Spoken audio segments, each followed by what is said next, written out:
ഇതുപോലെ ഏതെങ്കിലും ഒരു കളർ പേപ്പർ എടുത്തുകൊണ്ട് പോരെ നമുക്ക് ഈസി ആയിട്ട് ക്രാഫ്റ്റ് ചെയ്ത് നോക്കാം. ഈ ക്രാഫ്റ്റ് ചെയ്യാൻ അധികം കട്ടിപ്പണികളൊന്നുമില്ല കേട്ടോ. നമ്മൾ എടുക്കുന്ന പേപ്പർ നമുക്ക് ഇഷ്ടമുള്ള അത്രയും വീതിക്ക് നീളത്തിനും കട്ട് ചെയ്തെടുത്തിട്ട് അത് ഇങ്ങനെ കുഞ്ഞു കുഞ്ഞു സ്ട്രൈപ്സ് ആയിട്ട് കട്ട് ചെയ്ത് പോവാം. പിന്നെ അതിന്റെ മിഡിൽ പോർഷൻ സ്ട്രൈപ്സ് ആയിട്ട് കട്ട് ചെയ്യുമ്പോൾ അതിന്റെ എൻഡ് പോർഷൻ കട്ട് ചെയ്ത് പോകാൻ ശ്രദ്ധിക്കണം കേട്ടോ.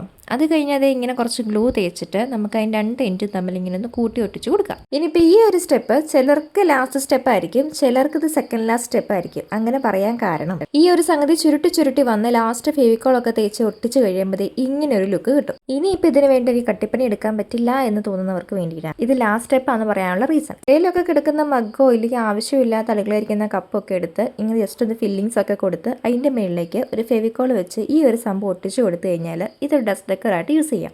ഇനിയിപ്പോൾ ഇവൻ്റെ ഈ ഒരു ലുക്കിൽ സാറ്റിസ്ഫാക്ഷൻ ഇല്ലാത്തവർക്ക് കൊച്ചു കൊച്ചു പൂക്കളൊക്കെ വെട്ടിയെടുത്ത് അതൊന്ന് ചുറ്റിനും ഒട്ടിച്ചു കൊടുക്കാം. എൻ്റെ ഒരു എക്സ്പീരിയൻസ് വെച്ച് പറയുകയാണെങ്കിൽ എത്ര പൂക്കൾ കൂടുന്നോ അത്ര ഇതിന് ഭംഗി കൂടും. പിന്നെ നമ്മുടെ ഇന്നത്തെ ഈ സിമ്പിൾ ക്രാഫ്റ്റ് എല്ലാവർക്കും ഇഷ്ടപ്പെട്ടെന്ന് വിശ്വസിക്കുന്നു. അതുപോലെ ഇഷ്ടപ്പെട്ട് കഴിഞ്ഞാൽ ലൈക്ക് ചെയ്യുക, പിന്നെ സബ്സ്ക്രൈബ് ചെയ്യാതെ പോകരുത് കേട്ടോ.